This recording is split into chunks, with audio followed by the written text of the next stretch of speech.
Hello students, I'm Himani Sharma, your educator. I warmly welcome you all on the YouTube platform where we in today's video are going to move forward with the higher education unit. So if you guys would have watched the previous video, there we tried to talk about the government schemes which are related to higher education. Part 1 has already been uploaded, right? So in part 2, we are going to move forward and ahead with the most important schemes which are related to the field of higher education. So you all know that the higher education unit is really very important and when it comes to the schemes, because of the fact the schemes are interrelated with two units altogether. If we try to talk about certain schemes which incorporate ICT, certain schemes which incorporate the research part as well. So we need to be really very aware of these particular things, these schemes, because even if you're doing research aptitude, even if you're doing the unit of ICT, these schemes are going to be of really very much help. So the first scheme for today is known as Eyantra. Again, the word E is here, which is trying to denote that E stands for electronic. Correct. So here, this particular question about the scheme has been asked time and again, that which is the scheme which is, which talks about the innovation in the field of robotics, etc. Right? So this is the initiative, that is Eyantra is the initiative which promotes the education in embedded systems and robotics, where the students are supposedly being the ones जो robots create कर रहे हैं. At times there are certain different competitions which happen for the same. Correct? This scheme is sponsored by IIT Bombay under the Ministry of Education. Mind you, always and always remember this particular thing. Even if you see the word MHRD, Ministry of Human Resource and Development, or MOE anywhere, it means both of them are same thing. The only difference is this, that MHRD was renamed to MOE, that is Ministry of Human Resource and Development, was renamed to Ministry of Education under the new education policy, National Education Policy 2020. Correct? Moving back again, this scheme falls under NMEICT. Now, what is the full form of NMEICT? National Mission on Education through ICT, through the usage of different resources which acquire the usage of ICT and all. That is how the scheme works. So wo kuch bhi equipment chahiye hoga robotics chalane ke liye, you guys will need a remote, you guys might need a system as well, right? So that's why it falls under the ICT, NME ICT scheme as well. Moving forward, the second scheme we have is Talk to a Teacher program. This program aims basically for a student if he or she has any doubts. So IIT Bombay so it's coordinated by IIT Bombay. The faculty, the very much qualified faculty of IIT Bombay are going to give answers to your doubts, etc. when it comes to different fields, right? AView is a software, is a component of the program, could be asked in the NET examination. Funding sources कौन से हैं? We have Ministry of Education और उसके साथ it is a part of NMEICT, National Mission on Education through ICT again. Other projects in collaboration with the virtual labs that we have already talked about in the previous video, haptics, where you are using certain gestures as well, you're patting on the back, etc., right? And natural language processing initiatives as well. Moving forward to e-Kalp. Now, agar hum Kalp ki baat kare, Kalpkari, Shilpkari, what are these? These are trying to talk about designing certain things, right? So when the E word again is associated with them, E stands for electronic. So here, the program, etc., whatever you guys will be provided with, will be related, will be in the field of, in the mode of electronically available programs, but related to Kalp, that is design. The objective is create a digital learning environment for design as well. We have seen that हम लोग ने research में भी बात करते हैं. We try to talk about other programs as well. We can get science online. We can get maths online, but we do not really get design online. So this particular scheme is, aiming at that particular one-stop solution for the students of design to come over here, right? Sponsored by, again, Ministry of Education under the Government of India, and it is also a part of National Mission on Education through ICT program. Correct? Then we have FORY. Here, the full form has been asked in the NET examination previously. So it's a PYQ I am giving you right away. It stands for Free, Libre and Open Source Software in Education. So whenever you are trying to talk about open source software, proprietary software, now for proprietary software, you are supposed to pay for the source code. जो coding होती है उसके लिए pay करना पड़ता है if you want to change it, if you want to make any changes, etc. But if anything is available to you online for free for the open sources, etc., that is considered to be used by anyone without even getting, usko plagiarism ka tag milne se, right? The objective is to promote the FLOSS tools, free, libre, or open source software tools to enhance the educational quality, so that students can refer to the very good educational programs. A very good example would here be of IGNOU, right? IGNOU ke programs, open source software ke through, whatever you get, the programs are also available. The hard copies, etc. of the same material is available online. So if you would have read the programs, if you guys would have read about the certain content, etc. of IGNOU, you guys would understand that the content is of very, very high quality. Purpose is to decrease the reliance on proprietary software as well, so that you do not need to go and pay to some other website for the coding. Agar aap coding mein ho, to proprietary software also asks for a payment, right? Always and always. But an open source never asks for such.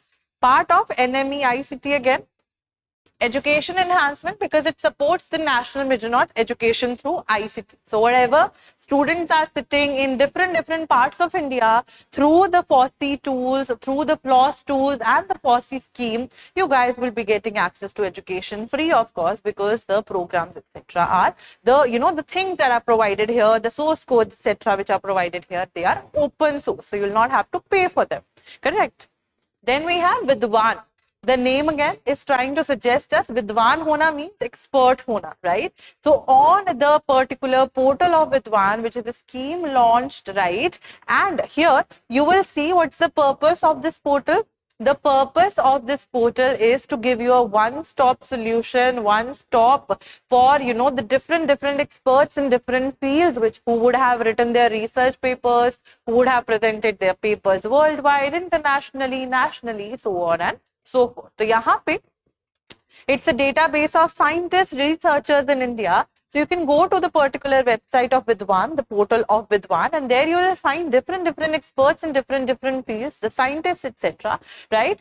The information about their background, unhone kya padha hai, etc. Their biography would be provided, their contact number, email, etc. Their publication skills, accomplishments, etc. So you'll be provided with the list of the VIDWANs and their background, etc. It's managed by InflipNet with NME ICT support, and the use is selection of experts for government committees and task forces as well. So let's just say if there is NIRF ranking hoti hai, ABA hoti hai, AB hoti hai, NBA hoti hai. So there are different rankings which happen, right? So for that ranking purpose, a person needs an expert to go NIRF ki ranking ke time pe bhi, NAAC ki grading ke time pe bhi. People, the experts go and visit different colleges and universities, correct? So wahan pe jaake they view the cultural programs, they go forward and look at the faculty, how much educated they are, have they qualified their NET and all, right? So uske basis pe grading hoti hai. So yahan pe through the pool of experts we can choose which one to send where, correct? Then we have GYAN, which stands for, time and again, the full form has been asked in the NET examination, Global Initiative of Academic Networks. The objective of this particular program is to tap the international talent in higher education, so we can have different scientists, hamari country ke scientists, researchers, they can, if somebody is talented, to hum unko, we can bring them to the standards, incorporate them in different research fields as well. Aim is to augment academic resources, accelerate quality reform. If there is any reform required in any field of education, that would happen under it. Enhance global scientific and technological capacity, so that the researchers from India, the scientists from India also get a chance to represent India at a global or a worldwide scale or level. Correct? Then we have NIRF, time and again. Every year NIRF rankings launch hoti hai based on the colleges, universities, and they also ask questions related to arrange them, like who was the first, first top 5 mein kaun si universities or colleges, etc. So you need to be really very careful about this particular thing. The full form again is NIRF stands for National Institutional Ranking Framework. I already told you in the previous video that whenever you are aiming to do the schemes, etc., you guys need to be really very careful about knowing each and every word individually, because with the coming of the words together, you guys will be able to make sense of what the scheme is all about. Even if you cannot really recall the objectives and all, agar aapko uski full form hi pata hai scheme ki, you guys will be able to make it up in the examination, right? So here ranking framework hota hai. Launch date was September 29, 2015. If not the date, at least the year is important for NIRF ranking. Objective is that it ranks the institutions using a methodology. They have different set parameters like cover teaching, right? Where we have to talk about the teaching fields, where they also try to see कि अगर एक college में, if I am taking a university, I am going to rank top 5 universities, top 5 colleges, etc. How many researchers are there, how much the research is promoted there, graduation programs, outreach and perception of the college and all, college, university, unki perception kya hai for the upcoming future and all. The core committee is Ministry of Education established committee for the parameter identification. So these are the 3-4 parameters on which the ranking is judged and done. Correct. Moving forward, we have the very important scheme which is known as Imprint. Time and again asked in the NET examination. Imprint stands for Impacting Research, Innovation and Technology. So you need to be really very carefully aware of the fact that whatever the full form is, you need to know the full form in its entirety. Moving forward, who the support systems here, MHRD or MOE backed, PAN, IIT and IISc initiative. So as many IITs are there in India, including the IIScs, it is a joint initiative of all the IITs and IIScs, right? Purpose is to address the key science and engineering challenges. So this thing is important. Innovation and technology hai. So science and engineering say majorly it is related to. So you need to be really very careful about the purpose and aim of the particular scheme. The goals are to develop new engineering education policy and roadmap for the challenges. So I already told you in the previous video as well, most of the research comes from the scientific field, the technological field as well, correct? So we need to be really careful about the challenges that the scientists are facing, agar kisi resources mein kami aa rahi hai, anything, right? So we need to be very well aware of how to overcome those obstacles, how to overcome those hurdles and challenges which are posed to the scientists and all. The vision is that it guides socially relevant research for inclusive growth and self-reliance. So inclusivity hai, right? Each and every person would get a chance, self-reliance is there, but you need to be able to address the challenges which are there in the field of science and tech. This could be asked in the NET examination, and it has been asked in the NET examination as well, including the full form. So with this, I'll wind up my lecture here, where we in today's video tried to cover up the most important schemes which are related to the government, higher education field, which are related with the government and NMEICT specifically. I'll see you guys again in some another video. Thank you so much and have a good day. Bye-bye.